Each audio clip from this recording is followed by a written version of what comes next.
famously not classically trained. Not at all. They learned everything by ear. Their conservatory was just a stack of American rock and roll records.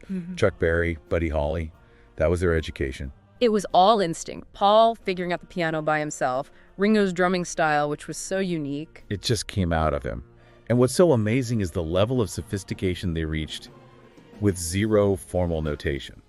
By the mid-60s, they're using complex time signatures, classical arrangements, and they still couldn't write it down. They were just navigating by feel, by experimentation. Which is where their producer, George Martin, becomes so important. He's the bridge. To translator. The perfect word for it. He was classically trained.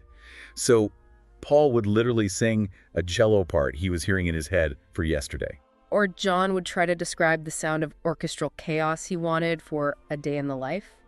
And Martin would be the one to listen, understand, and then write the actual notes for the session musicians.